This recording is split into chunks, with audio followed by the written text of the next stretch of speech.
Good evening, everybody. We'd like to welcome you all to the In Focus Candidate Forums here at WCTV. I'm Tyler Vanderpool, representing the Wayne County Area Chamber of Commerce. I'm actually sitting in for Eric Marsh tonight. Huge shoes to fill. I'll do my best here at WCTV. Tonight, we are going to have three gentlemen who are running in the state representative primary for District 56 and District 54. As always, I'd like to remind everyone that you will be able to send your questions in via Twitter at WCTV Info. We are currently streaming live on our Facebook page, and we'll be taking your questions via Facebook, and the phone number, which is on your screen at 765-973-8587. Tonight, we are joined by Tom Saunders, running in District 54. Mr. Saunders, thank you for joining us. And then in District 56, we have Brad Barrett and Dick Ham. Hi, Tyler. Gentlemen, thank you all for joining us. We're going to start off and again remind everyone, we will be getting questions in throughout the show. This is a very relaxed conversational environment. I want you all to interact as you need. We're going to start off with you, Tom. The first question is, we'd just like you to take a minute and tell the voters just what you want them to know about you. Well, my name's Tom Saunders. I've had the privilege of representing District 54 for the last several elections. I came out of the courthouse prior to the General Assembly, so if I have any expertise, it happens to be local government.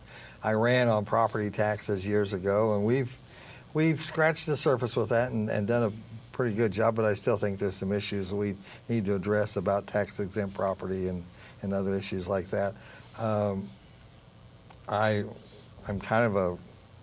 run as a Republican, but I'm really an independent thinker, and sometimes I differ with my caucus on certain issues, but I think the district appreciates that. So I appreciate the opportunity to continue to do the job.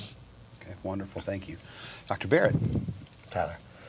My name is Brad Barrett, and I'd like to take a little bit of time to get everybody up to speed. I was born in Youngstown, Ohio, and I moved to Indiana for my education, essentially. I went to the University of Notre Dame, where I got a Bachelor of Science degree, 1984. I then went back to Ohio, where I went to the Ohio State University, got a doctorate in medicine, and then came back to Indiana. I did my general surgery residency at the IU Med Center. If you draw a line through all three of those places, it intersects in Richmond, Indiana. And in 1993, my wife and I moved to Richmond and started working for General Surgeons Incorporated. That was a great group of surgeons. We had a successful small business that I then joined the hospital in around 2008. That's the largest employer in the district. And last summer, I retired. I felt that I wanted to continue my service to the community and to the area. I had been involved in politics. The very first time was when they had a firehouse meeting in Dublin, and it was to talk about health care, and they had some representatives from Washington, D.C. come to town and have a forum and a discussion, not unlike this. And what really stood out to me was that how little they knew about health care, and these were the policymakers, and it was very frustrating to me, but it also was kind of stimulating to me that if I wanted my voice to be heard, then I had to make a stand. And so I then got involved in advocacy. I've been involved in the state chapter of our Indiana American College of Surgeons. I've been to Washington for that, and then most recently been involved in that organization at the state level. So after retirement, I spent time testifying in front of some committees and medical licensing board, and I really felt like this is where I had a voice, an area that I didn't have time to pursue. And so now I feel like this is just kind of a natural segue for me to represent my district. Okay, wonderful, thank you. Mr. Ham. Well, thanks for having us.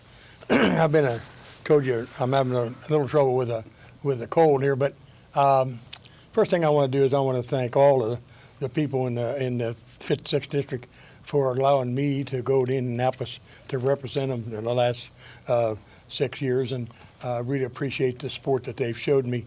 My background is business, has been for a long time. It's a situation where we had we had the opportunity to run some businesses here in the Cambridge City area, and when we went to Indianapolis, while we were into the business community, we're on the agriculture committee, we're on the insurance committee, and those committees have allowed me to use my expertise in the way that has been most beneficial to our constituents. I do a lot of constituent work. I answer a lot of questions for people, and my people in Indianapolis are utilized to get some answers that the people normally can't get very easily. Again, I want to thank everybody, and I appreciate you having us here this evening. Excellent, excellent. Well, we're going to start off. The first question is going to be about workforce development. We've had this conversation on a national level, on a state level, on a local level. The attraction and retention of employees continues to be a very significant issue in all of those areas, particularly as you distill it down here to Wayne County and the districts that you guys are wanting to represent. So the question that I have, and there's a couple parts to it, we'll start the first part. Where do you fall in creating a solution or helping with the solution to workforce development? Then where do you see the role specifically as a state representative in having a positive impact on that? Tom, we'll start with you. Well, we just did some legislation in the last session to try to help bring more of a universal district representation to workforce development. It's not just Henry County versus Wayne County anymore. It's more of a region. One of the concerns and the problems the business owners tell us is they can't find a workforce that can pass the drug test. And so there's all these different little instances that are added all together. We've got to address the drug epidemic in our county as well as the statewide area, but that can't just be the state. That has to be a combination of locals and state and education and to address those problems. You also have to have the infrastructure. We just passed legislation. I serve on roads and transportation, and it's always been a running joke between Wayne County and Henry County, the condition of the roads. They can tell when they come into Henry County. Last year we addressed the infrastructure problem with funding for that. So those issues all tied together also work with workforce development. And also, not every kid wants to go to college. Not every job requires that college education. So the benefits of workforce development for this area are very, very important to this district. Okay, wonderful. Brad. I agree with many of the things that Mr. Saunders brought up. I think these complex problems have complex solutions, and I think it's communication. I think it's building relationships within the community. The state certainly has had initiatives that have helped develop bringing employers, and now we're at a point where we've seen unemployment really go down, and now there's a shortage of employees. And so I think it's a cooperation between the state, the chamber, economic development. I think it's our school system, and that includes Ivy Tech and IU East and Earlham College, and then boils down to the community school system. And so you have all these different levels, and I think to get a relationship, someone, that's how I look at the state representative job, is someone that can kind of help keep District 56 out of the shadow of Indianapolis and attract attention to this area, work with those forces to help improve the problem. Wonderful. Dick. Well, thanks for the question. I happen to be on the Workforce Development Committee, and yeah, as Tom said, last year we did pass some legislation that kind of changed that a little bit, but what we've ended up doing is trying to attract people to look to employers. Belden, for example, here in the city has got a program that they're working with Ivy Tech, and if you go in and do the Belden program, then you'll get a job at Belden. That's guaranteed. I also happen to be on the board of the Indiana Manufacturers Association, so we're working trying very hard to get the ability to get manufacturers to coordinate with employers and employees within the school system to try to get so we can get them to train what they need and who they need, and then guarantee those children jobs. Last year, the governor had a $24 million commitment to workforce development. $14 million of that went to employers to help offset job training within the employers' own businesses. And that's something that we really need to continue to work with, because you take A-House Tool, some of the other tool and die companies, they can train these employees, but if they can get offset for the cost for training them, well, then it automatically will help push us along. As Tom said, we do have a real serious problem with trying to get employees, but I think maybe that we'll talk probably a little bit more about that problem a little later in the program. But I think that problem is trying to be addressed not only locally but also through the drug transfer case that we have in Indianapolis. But and you know we've made some strides in that particular area. And have we made enough? We don't know yet. We'll see. Okay. Tyler, you know, in my estimation, part of the state representative's job is to be the cheerleader for your district and draw attention. One of the things I've asked for a meeting with the governor, and I'm taking some mayors from along the I-70 State Road 3, and I think Jeff Plaster he's on the district IEDC. One of the best things I think we could do to help this area, we are the crossroads of America, but we've got two interstate highways within 30 miles of each other. They need to be connected with the four-way interstate. And I'm going to plead with the governor in a week or so about looking at State Road 3 4-lane from I-70 to 74 down Greensburg. You got, I don't remember the exact number of semi-trucks that make that trip down that road every day when they come through Rushville.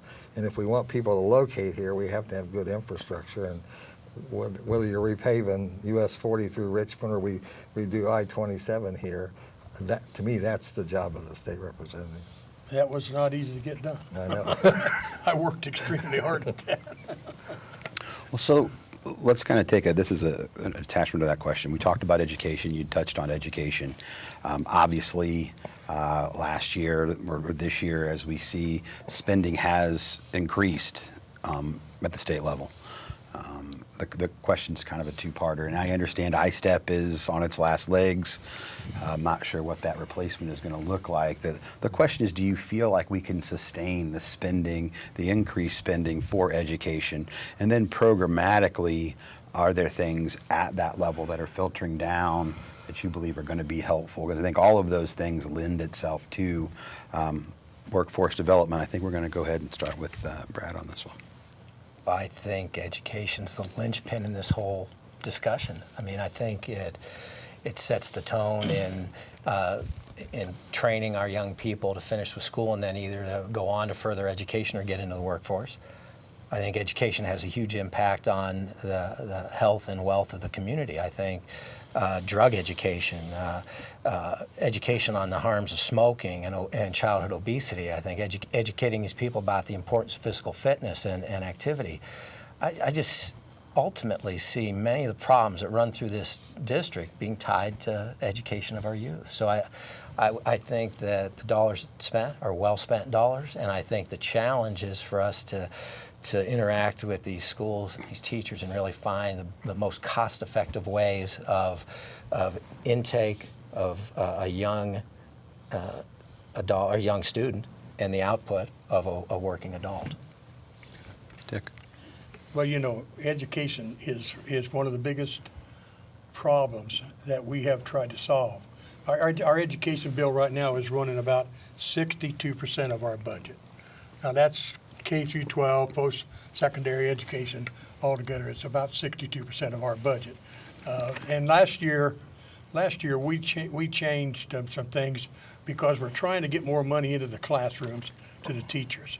And what we're looking at is we passed a bill last year that separated administration from teachers.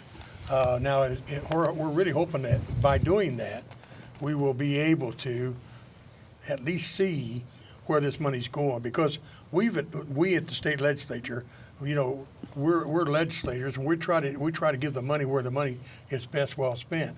But we've really put a lot of money into education in the last 4 or 5 years, big numbers.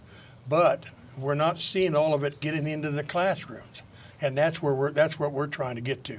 So we're looking and saying, you know, you can't take a $423 million input that what we did a year ago, and then all of a sudden look up, and 47% of it went to administration, and 9% of it went to teachers, and the rest of it went to facilities.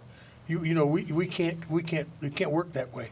So what we're doing now is we're trying to break it down to where we can get a real good look at to where it actually is going. And believe me, there's not a legislator in the State House that's not interested in education and educating our children, because we realize that's the backbone of our new whatever, you know, what's going to happen in the future. That it's those children. And another thing we want to remember, now we are starting to take a real close look. They all don't want to go to college. We have found out that there's many of them that don't want to go to college. We were in a forum last year, Tom and I were, and a gentleman stood up and said, if you can get them to Ivy Tech and let me train them to be welders, I'll guarantee them $30 an hour. He said, I will guarantee them $30 an hour. So what the point I'm making is that somehow or another we have to bridge that. We have to let these young people know that our interest is in them, but they can be guaranteed something if they work at it. I can't add much to that other than we're committed to funding education at that rate and probably even more. The problem we're seeing in District 54 and District 56 is the decline in student population, and that affects the total revenue that the state or the local school corporations get. So there again, jobs, people living here, bringing their kids here means more student funding for the schools, and we need to sell our quality of life on this side of the state. I guess another question is, when you're talking about education, school choice is something that's happened the last couple of years. Mm-hmm. During the same time period, you've seen more legislative support for school choice. But the question then is, would you support legislation or regulation that would attempt to maybe make and level the playing field a bit with the charter schools, the choice schools, the private schools, and having the same standards of education that you do on the public side of things? Dick, where would you stand? Well, you know, we talk about when you start talking about choice, you know, the money follows the child. But you realize that the average student in the general session or in regular school gets about $58,000 to almost $6,000, and that doesn't count property tax. The average student on choice only gets about $4,200. Right. Now, if you're saying, you know, is it a money problem, or are you saying that you think it's an education problem, that they're not getting as good an education? That's you know, we have that discussion all the time, and you know, and in some cases they're better, in some cases they're the same, and in other cases they're not as good. But I think that's in everything. But as far as education, you know, we're not really taking money away from education, because from what I understand is from that $4,200 to that $5,800, that goes back to the state, and that divvies back out to the regular schools. Mm-hmm. So you know, it's an interesting subject, you know, and I'm for choice. Well, I wasn't a great supporter of choice schools or charters, and then I got one in a district. There's only 5 rural charter schools in this state, and my little granddaughter happens to be going to this one, and they're doing a good job. The problem is they don't have money for transportation, and the school system of that county is supposed to pick those students up and drop them off with that charter. Well, it doesn't work that easily. And then there was a grant for rural charter schools, and none of the 5 rural charter schools received any of that money. It all went to urban charter schools. And then they'll tell the rural charter schools, well, you need to go out and apply for grants. But the people that give the grants only want to give the grants to the urban schools. And if you've been reading a lot lately, and education is not I don't serve on that committee, and I don't, it's not my expertise, I guess I want to say. But when you pick up the paper and read that all these charter schools who have kids who was a grade below D, I think it is, they're not allowed to accept any new students for so many years, but yeah, they're all asking for waivers to do that. So I honestly think that the rules and regulations between charter and public should be the same. They should all have to meet the same guidelines. And I think there has to be a point in the General Assembly, because every year we go back, we're changing something as far as education is concerned. At some point, we got to let that work for a couple, 3 years and see what the problems are before we continually keep making those changes. But I don't know how many times we've said that. I know, Let's but quit. those people in Indianapolis don't listen to us, do Let they? it quiet down a little bit. Brad?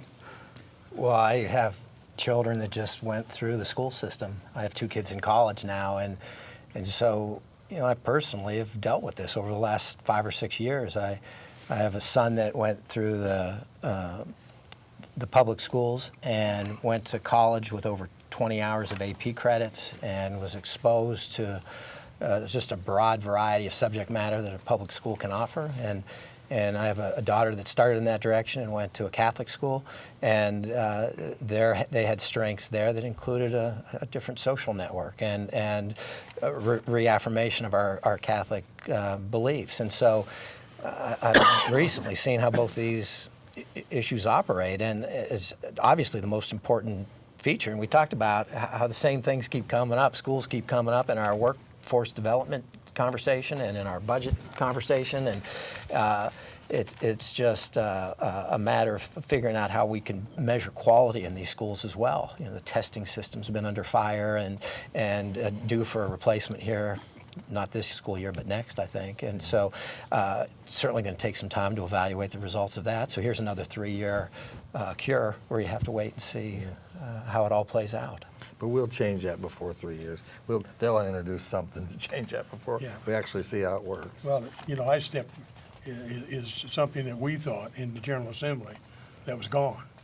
We voted ISTEP out as far as the General Assembly. But then all of a sudden it didn't work that way, and it came back. And so now we got 2 more years of ISTEP, but that's not by the General Assembly. That's the choice of the school superintendent. Well, the doctor, yeah, our ed. Okay, wonderful. Well, actually, we are starting to get some questions in from our outside listeners. So we're going to pose the first question here that came in, I believe, from Facebook. How do you propose Wayne County combat the opioid issues that we have elsewhere within Indiana and in Wayne County? Do you think that the needle exchange programs help or hurt this epidemic? I believe we're going to start with you, Dick. Well, I voted against the needle exchange program, and every time it came up. And the reason I did that was, number one, I don't think it has enough requirements within the program to answer the problem. We're very fortunate here in Wayne County, because we know last year in the budget we put $1,100,000 in for remodeling of the state hospital. That being done, we picked up 22 beds out there, our opium beds, and we also have, but in the whole county we got about 48 beds. Now, where's been, you know, the prosecuting attorney has tried to run a program that's been somewhat successful and somewhat not. We're trying to, in the General Assembly, to pass some kind of a situation that if you use Narcan on an individual 2 or 3 times, then they're going to have to go to rehab.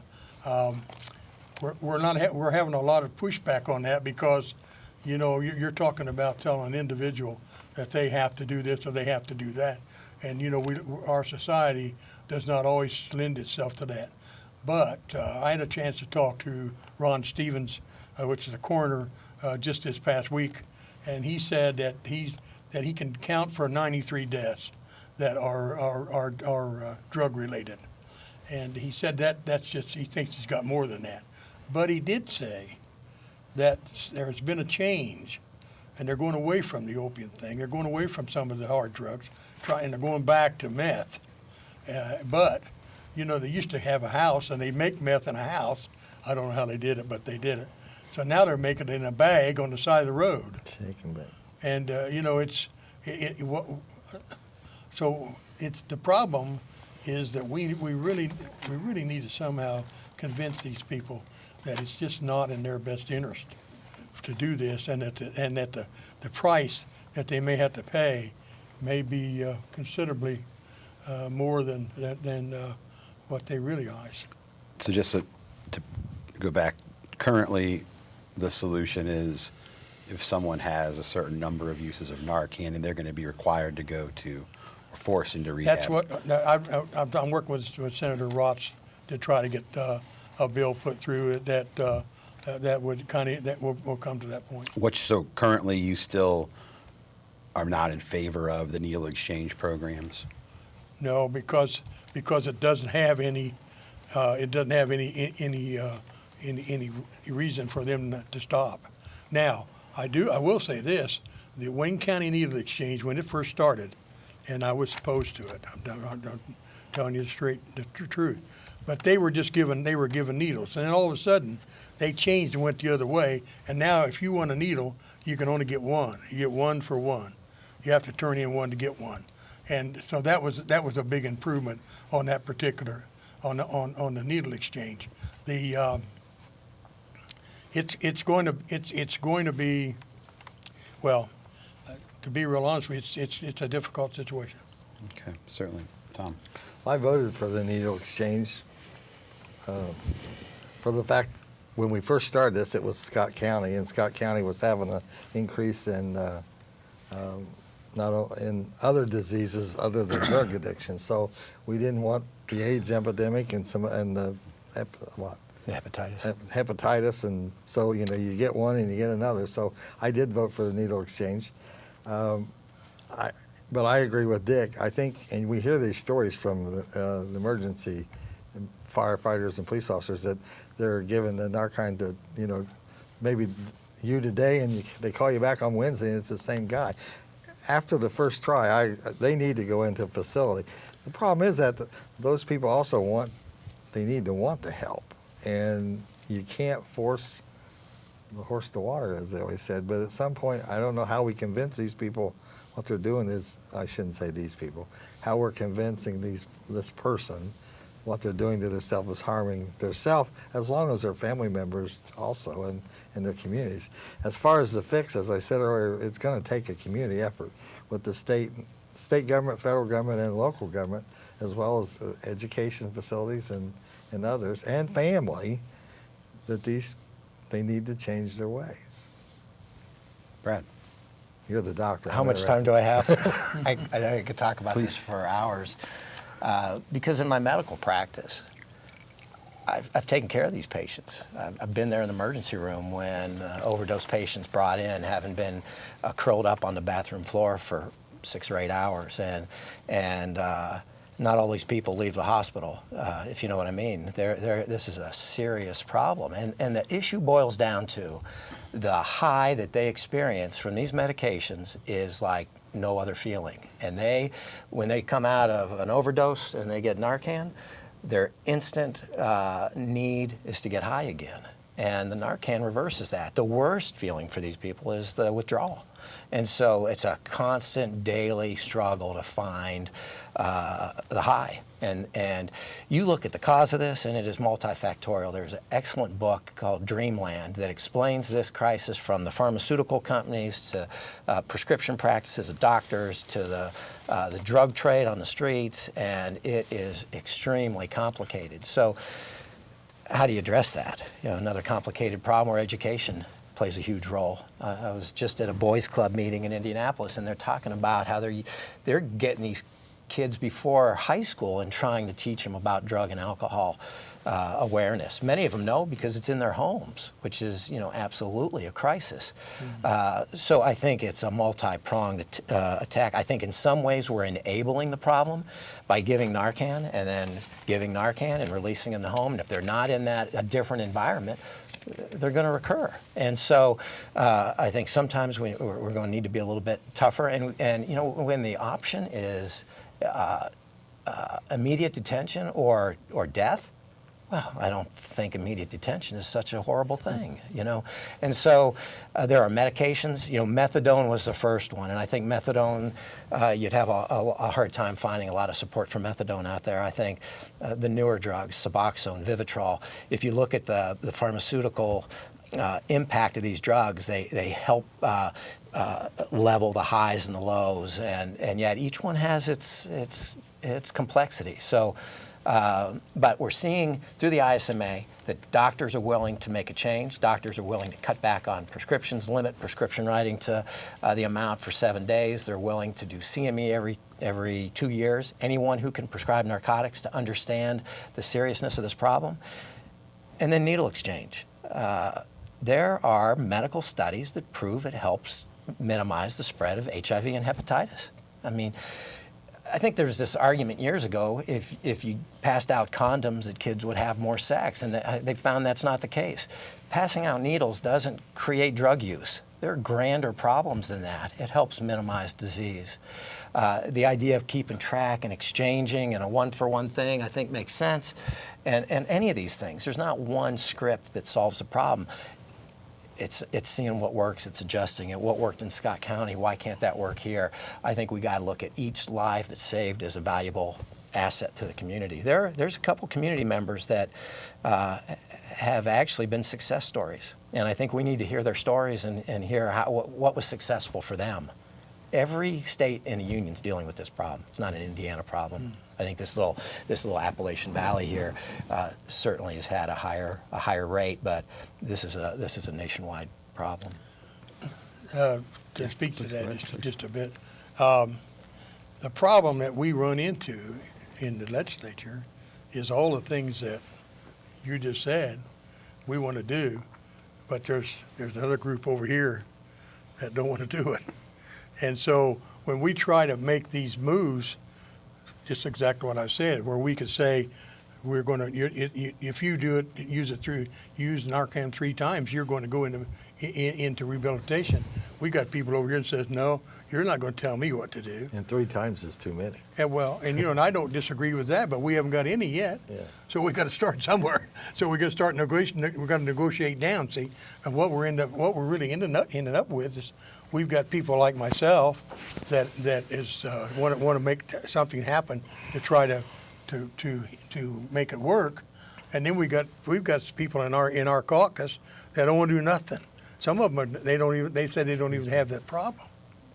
So so what I'm saying to you is it's very difficult to get this kind of legislation through, because about the time you think it's getting through, somebody will kill it either in the Senate or it just don't never come back. So, and we've seen a lot of that too. So, but I think we're seeing a wave of change with that. I think we're seeing the governor's office decide these are priority issues, and that's part of the reason why there's talk of a special session. Right. There's unfinished business, and there's lives lost on this. And I think we're getting attention throughout the state. The special session won't have anything to do with drugs.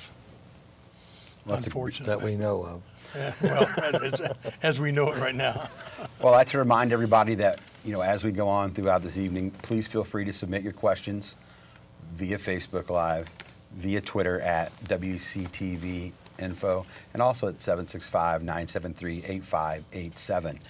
Actually, gentlemen, there has been a question submitted about the special session. You sort of touched on it. So, Tom, what issues do you believe will be addressed? And then the other part of that is, do you believe a legislator should donate the grand compensation that they would receive to charity? So, Tom, we'll start with you. Well, I've already said that I'm going to donate my salary for the special session to the food pantry where I live. It's not a lot of money. They say we're going to do this in one day. The governor says there's 4 bills he wants. He wants the loan to Muncie schools. He wants the money for safer schools, and he wants. We changed our tax law. Federal government changed their tax law. They have to match, or that's going to cost you guys money. So we've got to pass that tax bill. That's the basic. And I think that's the 3.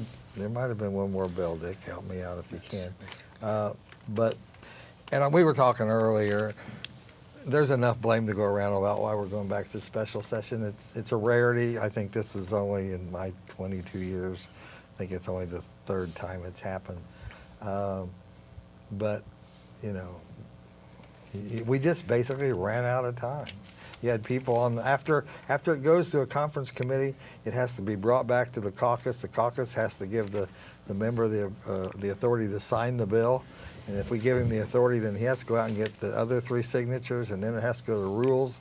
And we had people on the floor at quarter to midnight trying to get signatures. We just ran out of time. So I apologize for that. But as I told the lady that jumped me the first thing Friday morning, I'm just a traveler on that train. I don't get to blow the whistle or ring the bell. So I scream pretty loud every once in a while. But Brad, anything to add to that? Well, I have a little different perspective. I mean, I'm currently not in the legislature, but if they need me for anything, I'd be happy to come in for that session. I say that jokingly. In the business I was in, there's occasionally overtime. There's occasionally unfinished business that needs to be done, and it doesn't sound like it happens that often. And when there's things that are deemed important to not put off until the next session, and I think you have to do what you got to do. It's that simple. And I agree with you for not criticizing. I appreciate you not criticizing us as somebody running against 2 incumbents. No, I have ultimate respect for that. We should have got it done. They are important issues. I mean, the one was to take over the Muncie schools. Ball State was going to be the operating school for the system, but I think now we're just going to loan them the $14 million to get through until the next session. So.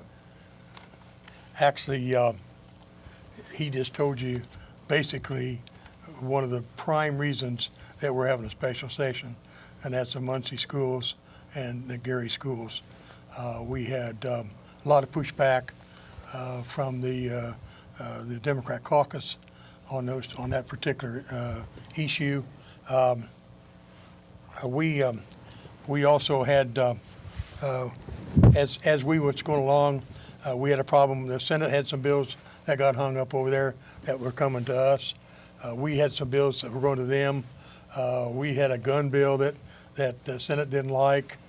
We also had a bill coming out of Roads and Transportation on cars, driverless cars, that the Senate liked and we didn't like in the House. So you can hear what I'm saying here. There's plenty of blame. But really, what really happened to us is that we had 14 people that retired out of the Indiana House this year, and each one of them was a very good representative. So we spent a lot of time talking about those particular retirees. The Senate had 5 or 6, I believe, and they decided on Tuesday to go home instead of talk about theirs. If they'd have worked Tuesday, we'd have got done on Wednesday. if they'd have went on anyway, I'm saying there's enough blame to go around. But I can also say, and Tom probably will back me up on this, there's days that we could have started when we were supposed to start at 10 and we didn't start till 11. So there's enough blame to go everywhere. But the biggest bills that we got, those are the 3 Toms talked about.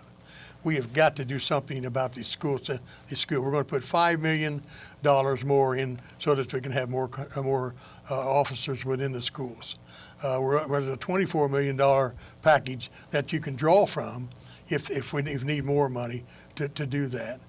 We also have gotten the situation where if we don't change the law on the tax thing, there's going to be a lot of small businesses that are going to be hurt by that, so we need to get that done. So now we're going to go to the big carrot, and that's the Muncie and Gary school system. They are both financially in trouble. We need to We need to give $12 million to the Muncie system, and Ball State's going to come in up there and take over that system. That's not really a pleasant thought, even for us. Tom will tell you, I even questioned in caucus, what about the school board members that were voted to each one of those systems to run those systems? Because we void them of any. And so they're right now their authority is gone, will be gone. So. Well, and in that bill also was the process for takeover of schools. And if you were a distressed school, that we were adopting the rules and regulations to take over distressed schools without any public input from us from now on. Suppose one side said there was a list of distressed schools, and one side said there wasn't a list of distressed schools. A list was read to us. I had a couple school corporations on that list, so I didn't know if I was comfortable passing that part of that legislation. I think the locals should have some input if the state's going to come in and take over. So I'm kind of glad that that bill's coming back, and maybe it's just a loan at this time. Well, I understand. You want to say something? Well, it's just interesting the way the whole system's set up, that it's a 3-month or 3.5 month job, and well, there's a lot of important issues that may not be resolved in that 9-month period. And I know that things don't shut down, but the structure is pretty unusual. And it sounds like there's a real changing of the guard. And but I think unfinished business that needs to be taken care of, that's felt to be important: school safety, school funding. Again, here we're talking about education in our schools. Absolute most important thing. So. We had about 900 bills introduced this year. We had about it's about equal, about 450 from the House and 450 from the Senate. We had probably About 24%. Yeah, we probably had, when it broke down, we probably ended up having about 300 and some, maybe 400.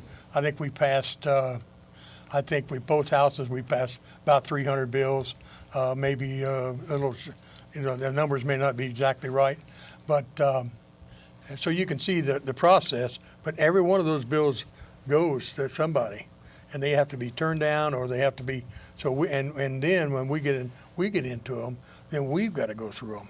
So it's an interesting process, and as Mr. Barrett said, there's no question that what we've got remains to be done.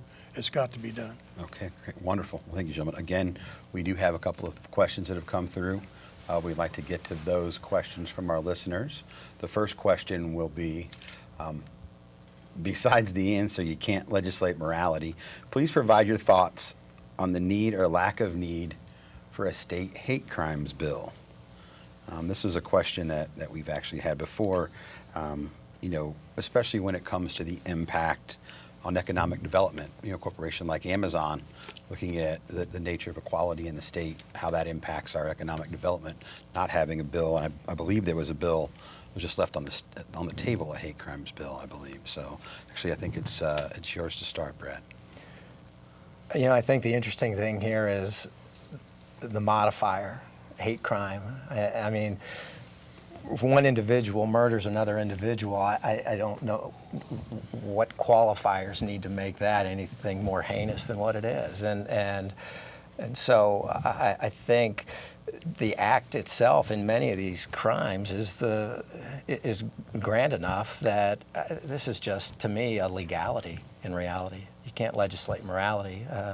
If it's unfinished business that helps us attract business, if it's to the state, if it's one little piece of record keeping, then I'm all in favor. But to me, it seems like it's redundant in a sense. Okay, great. Dick. Well, we've addressed this now probably 2 or 3 sessions, and it comes back to what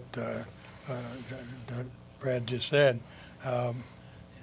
If you kill somebody, there's a penalty for doing it. There shouldn't be a bigger penalty for me killing Tom over you, and I think that's where the problem really lies.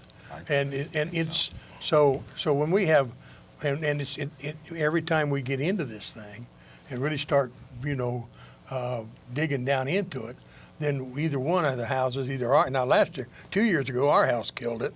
Last year, the Senate killed it, Last year, the Senate killed it, and it's been killed simply because of the simple fact of what Mr. Barrett said. It's, if you do the crime, you do the time, and and we've got laws that says that. But what makes it one thing worse than the other? I'm just happy in your scenario that I wasn't one of the ones being killed. Well, Kill me. Yeah. I appreciate that. I was looking at them. Well, we've had people come visit us at the State House concerned about their lifestyle, and should it be more? Hold on once, I'm having a mental. Should it be more? Penalized More heinous, because I'm more- shooting you because of your lifestyle versus my Oh, you lifestyle. just got it. And I tend to agree with you. I sympathize with those people that have that concern, but and that was, I think, that bill, the hate crime bill, was something the governor proposed to us when he was dealing with Amazon, but in the end there wasn't any support from leadership to bring it down. For the way this is set up, the bills are introduced, they go to the speaker decides which committee they're going to, and then he'll tell that committee chair, yeah, I want this bill heard, or that bill's not of importance to me, and that's, those guys make those decisions. Well, I think I should clarify the hate crime piece just a step further. I mean, we're not talking about, murder. We're not talking about a commandment being You're broken. talking about discrimination. I think the in question jobs and- is discrimination. It's Yeah. also the question of, from an equality standpoint, is there value in legislation that makes people that are in need of what they feel like protection from those type of specific crimes, whether it be a gender scenario, whether it be a sexual preference scenario, whether it be a color scenario, whatever those pieces are. I think it gets a lot of press.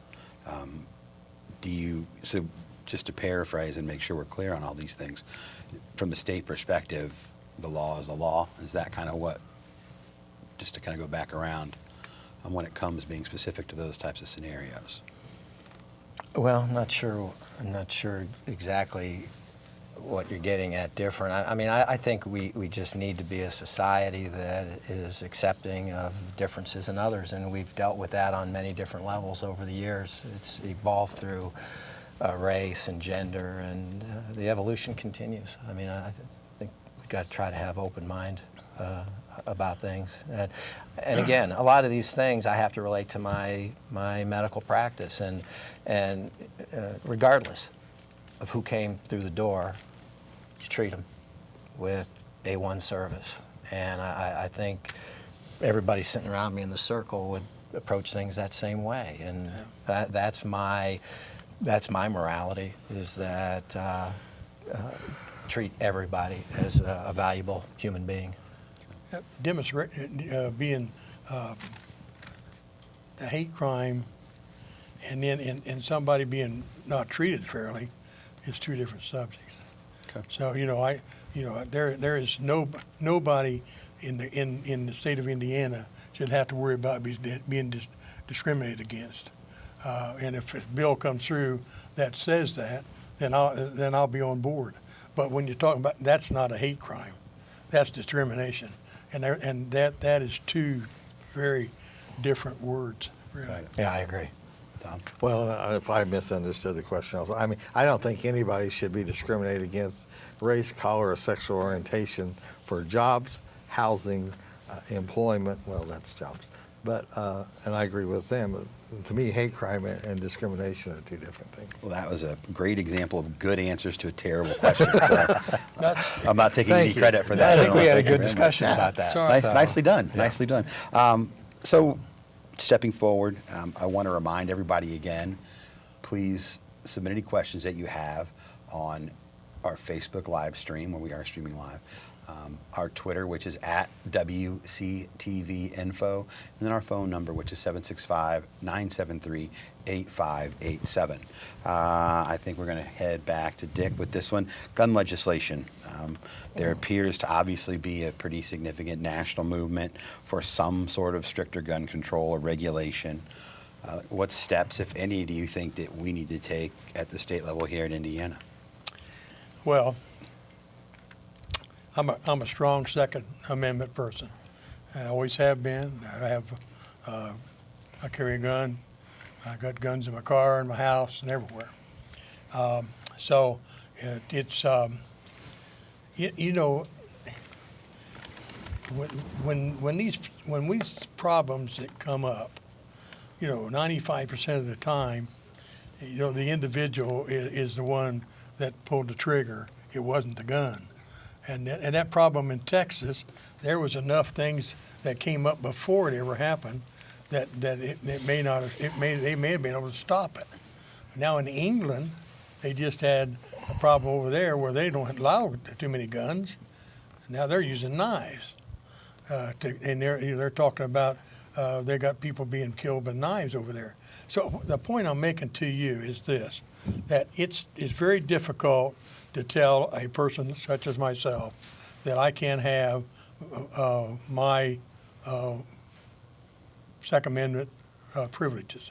And then we come along and say, okay, we're going to make the age 21 instead of 18. And we're talking about long rifles now. Now, when they start talking about long rifles, they're talking about 22s. They're talking about young men that go out and sometime at 16, that's hunt squirrels with 22 rifles.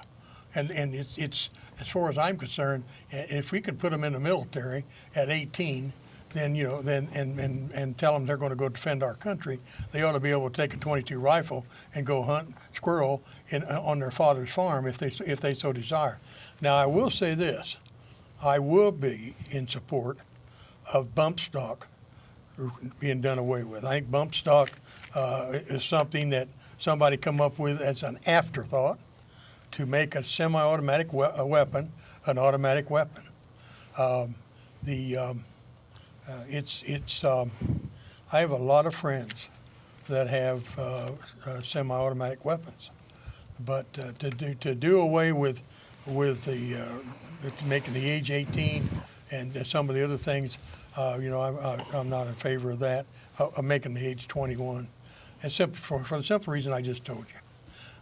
The bump stocks I'm all right with. Okay, Tom.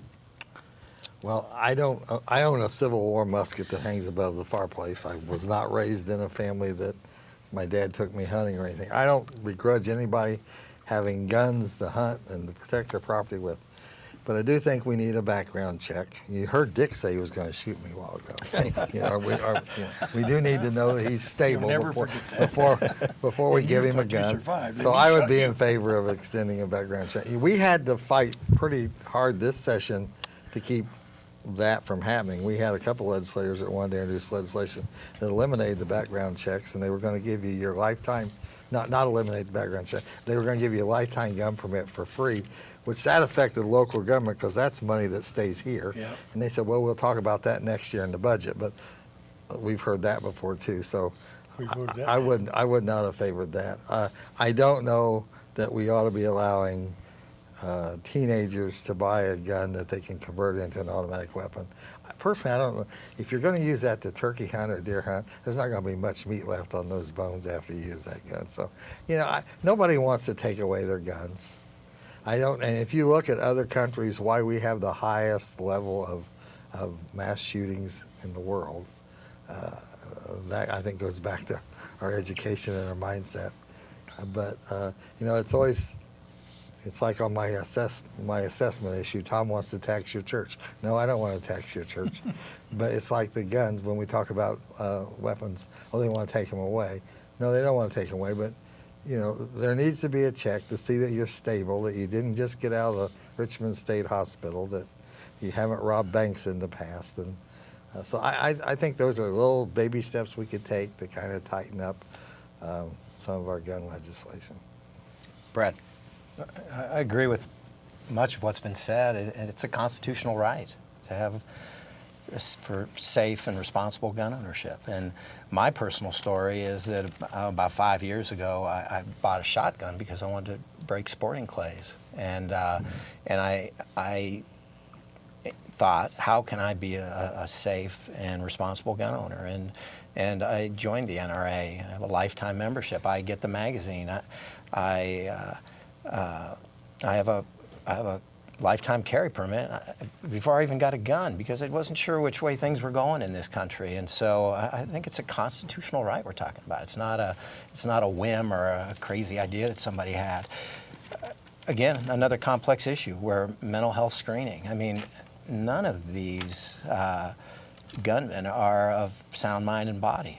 Each time there's warning signs, like you said. That how many times did there are already things in place to help with this, and yet we need to make sure the things in place are up and working before we start limiting constitutional rights. And there's screening that wasn't happening. And I think if we make our schools safer and we get some school psychologists and work on these databases where people that are having trouble aren't able to just instantly and automatically buy a weapon. I honestly, a lot of these issues, I'm learning about bump stocks. I wasn't sure how a bump stock worked, and essentially, it's you add it to your gun, and it uses the recoil so that the trigger finger doesn't have to move. And so, what I found out about that is it makes the gun extremely less accurate. It's not held in place and it's moving around. So, maybe it increases the firing rate, but it decreases the accuracy. So. It's complicated. I'm learning, but I also respect the idea that this is a constitutional right. Okay. And just to follow up, that's specific to assault weapons, just to clarify your specific opinion when it comes to just the assault weapons ban part of that. We'll go with you, Brad. It's something else I learned about. Everybody thinks that AR-15 is an assault rifle 15. It really describes an Armalite 15. It's that is a semi-automatic weapon, which means it fires, it discharges a cartridge, and it reloads. It's just like a pistol in that regard. I think people are thinking machine guns or rapid fire are fully automatic weapons with that. So I think there's a great misunderstanding. We're talking about two different things. Great. We have, most people may not know it, but we have a lot of clubs within the communities around that have AR-15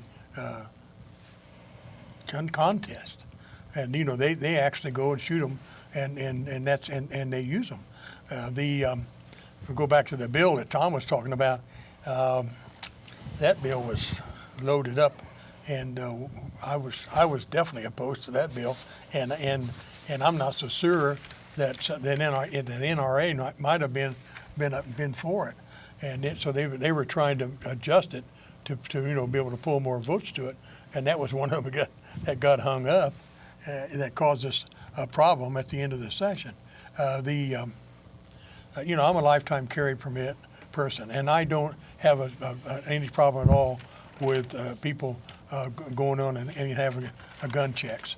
In fact, it's something I think that we should be done.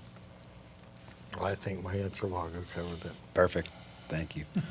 Not a much lower hanging fruit, gentlemen. Sunday liquor sales. The legislature finally passed a bill allowing limited sales of liquor on Sunday. Do you agree, disagree that it was a good move? In either event, what are your thoughts? I think we are with you, Tom. Well, I bet the people in Ohio are upset because they lost a lot of business. But it didn't matter to me. I mean, I have always voted against that bill. I've got an individual in my district that owns several liquor stores, and he did not want Sunday sales for the simple fact that was his day off. Now, I talked to him the other day, and I told him I couldn't, I was going to vote for it this time. It was an issue that we needed to decide one way or the other.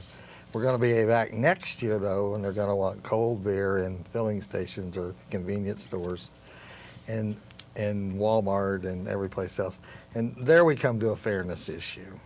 The guy that owns a liquor store, his employees all have to be over 21 years old. They have to go through so many hours of training. I couldn't take my 5-year-old granddaughter in there to buy a 6-pack if I wanted to. But I can walk into Walmart. They're right there in the center aisle. They're not separated. And anybody that's of age can push the cash register. They don't have to have the training. So at some point next year, we got to look at a level. I don't care what we do, but it has to be fair for everybody. And the governor bought his beer. He was in the first in line to get his beer on the first Sunday. So, Brad? I agree with everything you said.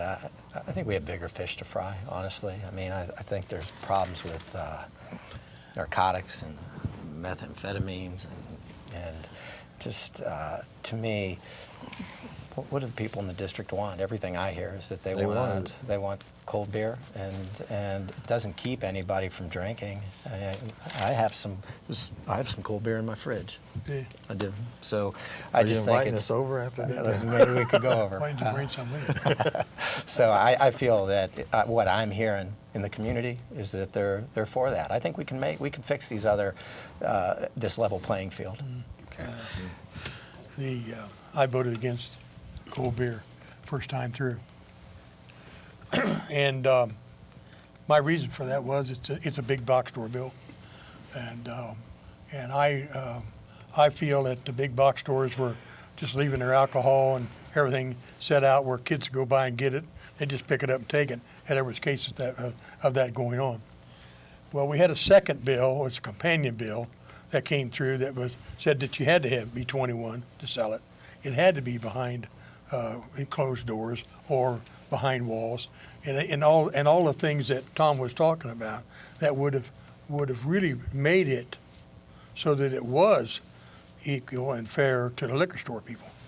Well, I voted for that bill, and then when the beer bill came back from the Senate, that bill was supposed to be following it, right behind it. So I voted for the Sunday liquor sales that time, thinking that bill was following. So I will be pushing very hard next year for that bill because it got killed in the Senate. That being said, I did send my survey went out, and my first part of my survey was coming back on that when we first made the first vote, and it was no from the district. Great. But my question said in my survey that you would have liquor sales, but we would have those restrictions. So when my survey finally all filled out and got finished up and everybody come back, it went to about 51% in favor of Sunday liquor sales. Okay, so wonderful. that's why I moved back. Partially the reason why I moved back too. Okay, great. Well, we actually have several questions that have come in. We are in our last 30 minutes, so we're going to try to pick up the pace a little bit to get these questions. I know Yes time or no? flies when you're having fun. How are you selling quality of life to residents, colleagues within your district as well as outside? All right. I think we're at you, Brad. Mm-hmm. Actions speak louder than words. And I think the fact that, well, particularly in my setting, I wasn't from this district. I've settled here and I've made it my home. And upon retiring, I had every option to change my district and live somewhere else. I've chosen to stay here. And I think, what makes a district? It's the people of the district. It's a relationship. I believe you could live somewhere else and really make that your home, or you can move and make that your home. I've made this my home. I think we've got really a great mix. Like you said, we're the crossroads of America. I can fly out of 4 different airports within an hour and a half. International. I can be in Indianapolis in an hour and 5 minutes. I've maintained Ohio State season tickets. I can visit my daughter in Bloomington in 2 hours. I absolutely love living here. I think we need to sell this area across the state, and that's what we talked about that earlier. Being the representative for this district, I think a rural lifestyle is a great lifestyle. Now, are there issues? Absolutely. I think we need to look at. There's areas of this county you can't get internet connection. Our farmers are out there and they're not able to connect in terms of business or the education of their kids. I think we have areas where we're promoting. We have these tax-free zones that used to be to attract businesses to an area. What about using those tax-free zones or income tax credits to attract people to live in a rural area? You know, some of our small communities are just shriveling up, and home prices are dropping, and can't support a gas station or a little family store anymore. And I think if we can turn that around, incentivize people living in a rural community like this, my goal is to make this place better than when I found it, and that's the reason why I want to get involved in this type of work. Okay, great. Dick? Well, I've lived here all my life, went to school here, raised my family, done, played a little basketball, played a little football. So I have constantly projected Wayne County. When I went to the State House 6 years ago, Wayne County was not even on the register. You talk about Wayne County and Richmond, Indiana, and they'd act like they didn't know it. They said, that's that place over on the Ohio line. And I said, yes, it is. And I would be honest with you, we have gotten a lot of attention over here. We're getting more manufacturing now. Look at the construction we're getting. Look at the funding that we've got from the bill that was passed just last year out of Roads and Transportation. I was very instrumental in getting the match for small towns at 75-25 opposed to 50-50 because our population is over 50,000 in this county. Those are the kind of things that you have to do. I just told the chairman of that committee I won't vote for that bill if you don't make that adjustment. He said it's already in there, and I said no, it's not. So he came back the next day and said it's back in there. Well, the Senate changed it to 75-25. We were after 70-30. So I said I can live with 75-25. But so the point I'm making to you is that there's no question that making this community high priority in Indianapolis, Indiana, as far as the legislature goes. I think Tom Saunders probably attested that I push Wayne County all the time. So it's and that's part of my job, and I'm very, very proud of having the ability to make that change from my predecessor that I ran against before. Okay, great. Tom? I said earlier the assessor, the representative has to be the cheerleader for your district. And if you look at an hour drive from Indianapolis, the only direction they have to come is east. And we need to sell ourselves as the quality of life, good education, good infrastructure, good parks, good low affordable housing in this area, good hospital, good health care. And my biggest selling point for that, when I tell these people in Indianapolis they ought to be looking our way if they're going to move, especially our young staffers are looking, they like older homes, come our way. You can buy twice a house over in our district than you can in Indianapolis. And the sun will be at your back in the morning when you're going to work, and the sun will be at your back in the evening when you're coming home, versus those people who live on the west side of Indianapolis. Wonderful, wonderful. Next question we have. In your opinion, do you think welfare recipients, yeah, I'm reading the typo, yes. Welfare recipients should be tested for drug use? And if they test positive, what action should be taken? I think we're at you, Tom. We're at me. Yes. Yes, I do think they should be tested for drug use, but if there are small children in that home, I don't want to penalize the child and maybe the wife because father's using some drugs. So maybe at that time we mandate that father has to go into some program for their substance abuse. But it's pretty easy to sit here and say, yeah, we should take away all their abilities or all their assets, their food stamps and whatever, their WIC or whatever else they're getting. But in reality, you're not only hurting that individual, you're also hurting the family and the children. And our next generation of those children, and if we don't help build them up, then we may be passed along that same lifestyle and work style to that person. Brad? We're tying it back to the education of our youth. Mm-hmm. Again, everything goes full circle, and I think we should look at that as a contract, that there's a benefit and there should be a responsibility. that goes with it. And you could look at that as drug use or efforts to educate or employ that group. I mean, I think you could take that. I think you could take that many different levels. I think there should be a contract between the recipient of the benefit and a commitment to being drug-free. Great. Dick? Yeah, there's no question that that's something that needs to be looked at. And we've looked at it. In fact, last year we went through this with SNAP, and the biggest problem we've got is that we've got some difficulty getting credibility when these people get on these programs, whether it be a federal program, state program, or even some local programs. I think we're seeing a move now on a federal level where they're talking about you're going to have to, if you're getting welfare or those type of benefits, you're going to have to work if you're capable of working. So that's something that we need to pass. That was in effect, and I think the past administration did away with it.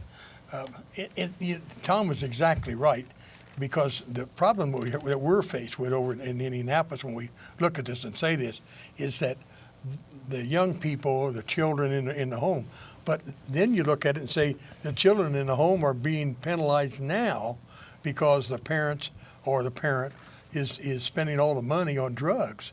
And that's the same thing we were having with the needle exchange.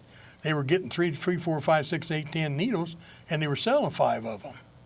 So that's why, that was another problem in that particular area. So actually, there's no question that we need to make these people be accountable if they're going to get those kind of benefits. And drug testing is probably going to be one of them. But I think we're also going to be talking about requiring them to go to work. We've got a workforce problem now. We don't have enough people, so we need to start moving some of these people into the workforce. Well, and the way the system's set up right now, this shouldn't be a long-term handout. It should be short-term. But the way the system's set right now, if they go to work, we take everything away from them. Yeah. Maybe that should be gradually. If you go to work and you're making $8 an hour and we're giving you $500 a month, then we take and make the difference. We're not taking everything away from them. And we've gradually been talking about that because it's more beneficial just to stay home and collect. Well, kind of maintaining a safety net, Yeah. because if the whole thing crashes down, then you're no better off than you were before. So we passed a law last year, year before last, that you could have up to $5,000 in your bank account and still get the welfare benefits. So what Tom said is exactly right. What we do is when we start pulling these benefits, we have to pull them with moderates so that we can get these people the opportunity to get up and get going. But we're talking about drug testing opposed to jobs too. So it's a serious problem. Serious problem. Okay, wonderful. We have another question that's come in. As a rural district, how do you propose we stabilize the population base? That mean? I think that's actually Brad. Well, I think I kind of answered this before. There was the study, I didn't mention the study out of Wharton School of Business, but it talked about incentivizing rural living. And I guess when I talked about how I sell Wayne County, I referenced the idea of the possibility of property tax rebates or credits on state income tax. And my guess is people that experience this lifestyle, it won't take long to realize the benefits of that. And this area's changed a lot since I've been here. When we moved to town, 1993, I think you could eat at Taste of the Town or lots of dots. And now that strip is just full of restaurants. We've got a great golf courses. We've got a great hospital. I think you get people in, you show them what we have, the Depot District. I was in that Depot building the other day, and it's absolutely beautiful. I think attract people in. Let's incentivize. Now that we've done it with businesses, let's incentivize the workforce to come here and live here. Great. Dick? Well, I was listening to what he said. Go back and ask me the question again. The question is, how do you stabilize in a rural community? You're our talking about the rural population areas. base? Yes, Well, yes. the last 2 years, we've been trying to get broadband to the rural areas. And 2 years ago, we voted, and they were going to put little posts all the way down the street, about 15 or 20 feet or 30 feet apart, and so we voted on that. And then last year, we voted because that's moving so fast. Right now, broadband now is starting to be can be shot through the air, and they think it's going to be able to go to the rural districts. There's AT&T right now down in Bloomington just spent about $65,000 laying cable down there. I just found out that they just laid cable through coming through into Centerville. AT&T did for broadband, and we're working on the legislative side of it, trying to get that to the rural areas. Now, I'm not going to tell you that everybody's going to move to the country if we get it done, but I am saying that the farmers, the farmers that's a very sophisticated business anymore. They're running combines with machines to tell them whether the pipe's broken in the ground. So they can, they can. So they need that type thing, and they're becoming more sophisticated themselves, and they need computers too. So I really think that we're not very far off to where we're going to be sophisticated enough that broadband's going to come very quickly. We had a bill last year that was passed that I did vote for, and but I had some problems. Tom will tell you, in caucus we talked about it, and the problems we had, the one over that I had, they took it out, and so I felt very good about the bill, even though I think we've got to continue to move forward all the time. Farmers have a lot of problems because years ago they said we want electricity, and the utility company said, well, we need to put poles in. They said, we don't care where you put them, we need electricity to the house. So now those poles are in a position that their combines can't turn in the field. So that's became a problem, and those are the kind of things that the utilities are trying to back up to take away to make sure that it works. It can make it work. Got it. Okay, thank you. The other question is, obviously there's been a tremendous amount in the last several years about the legalization of marijuana. And as you see, our neighbors to the east of us, Ohio, is making some steps in that direction. The question really is, did you inhale? Is that your question or their question? No, I'm just kidding. Sort of our question. So the question is the legalization of marijuana from the state perspective. I think we're at you, Brad. Oh, I think I started the last one. Oh, well, then we'll go to Yeah. Dick. Nice play. Very well, nicely done. It's all right. Well, I'll take This it. is not his first time. I'll take Clearly. it. I am. You're right. It was. I'm not a opponent of legalizing marijuana. Period. And I'll tell you why. We've got such a drug problem now that I think that marijuana is just a stepping stone to the next drug.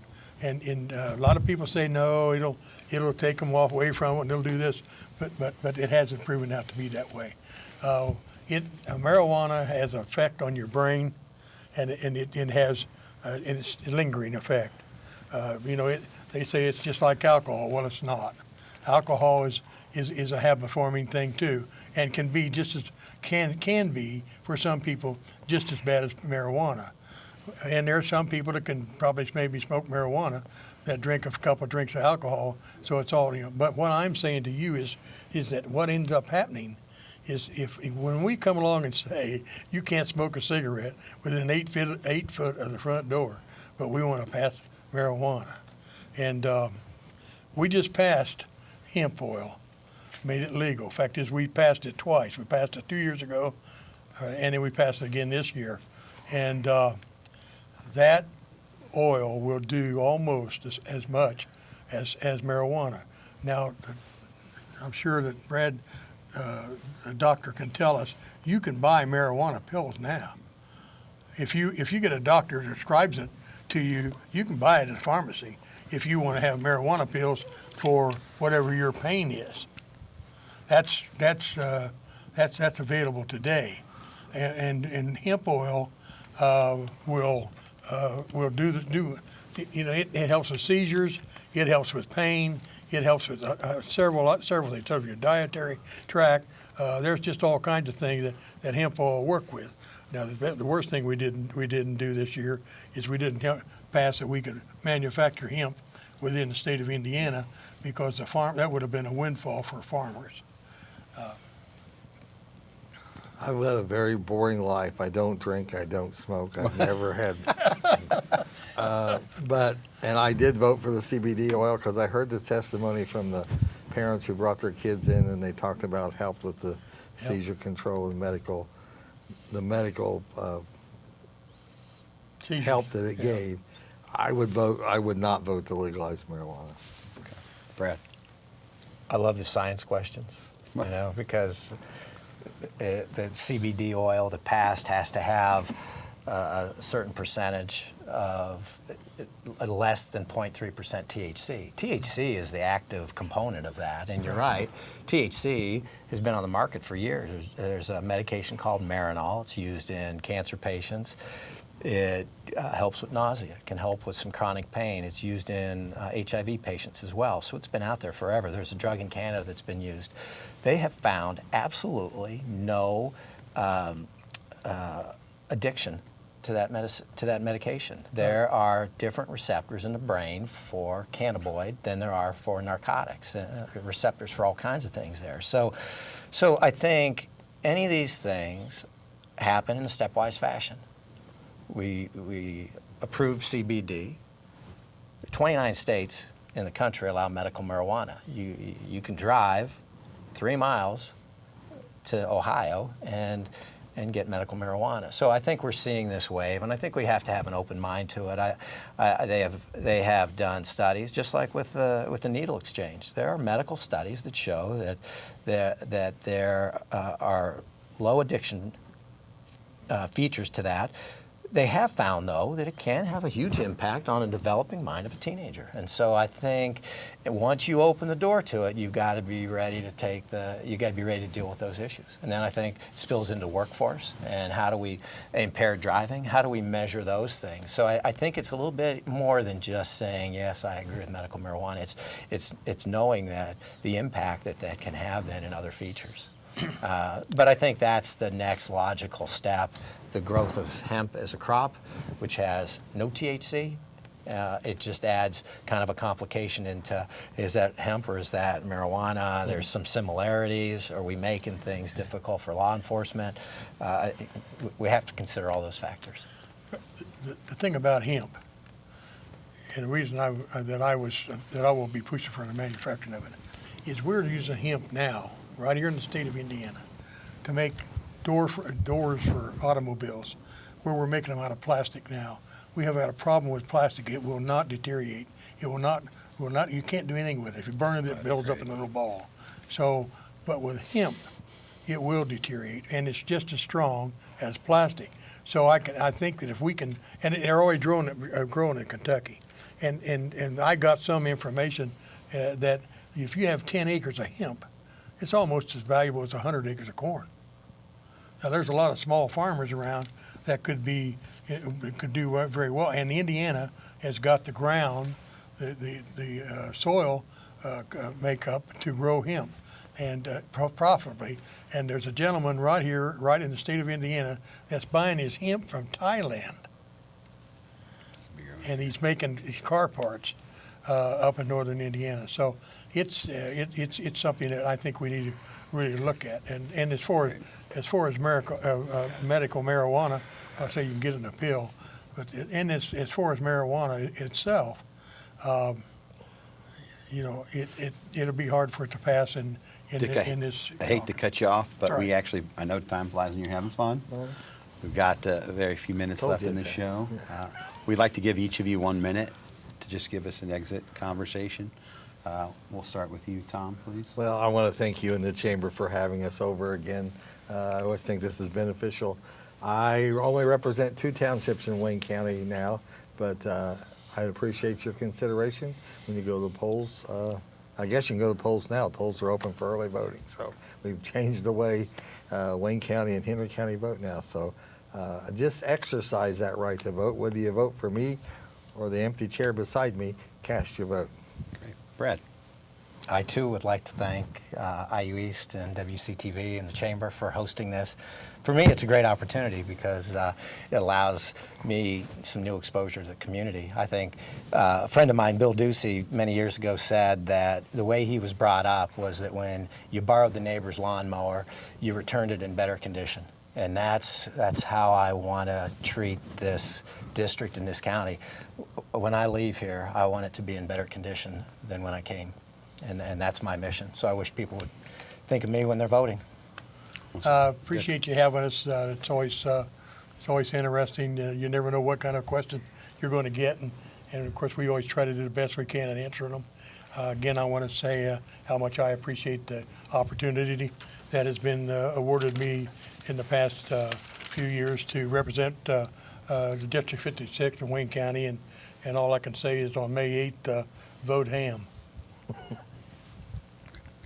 Great, thank you very much. Would like to remind everybody that next week the In Focus candidate forums will include the Wayne County Sheriff's race. On behalf of WCTV, Wayne County Area Chamber of Commerce, do want to thank all you gentlemen for joining us for a lively round of conversation. Thank you, Tyler. Thanks. And again, as you can see on our screen, the candidates race for sheriff is next week. That's And then gonna the be following week, you're going to have Yeah, District that makes 3 sense, for County Council. Would like to remind all the reviewers of the replays Thursday at 10:30 p.m., Friday. That's tonight, sorry. Tomorrow, Friday at 8 a.m., Saturday at 8 a.m. and 9 p.m., Sunday at 8 a.m. and 9 p.m. on WGTV Channel 11.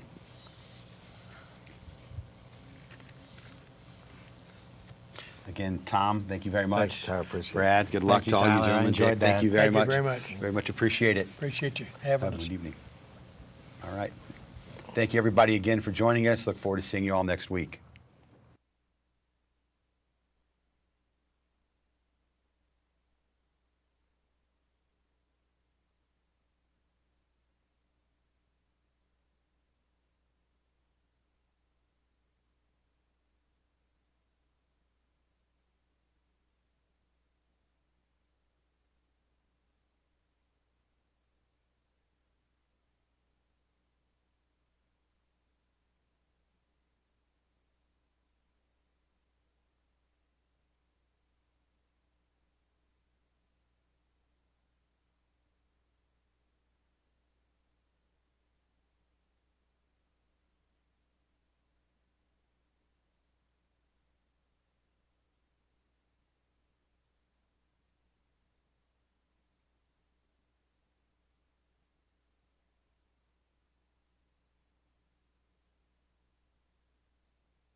Keep up with local government information and shows with WGTV Online. Go to WCTV.info and click on the WGTV Online button. It's a live stream and video on demand site in one. Click the play button, you'll see whatever's on the air on WGTV Channel 11, or scroll down for videos on demand. Choose whatever meeting or show you'd like to watch. It's easy to stay informed with WGTV Online, a service of Whitewater Community Television.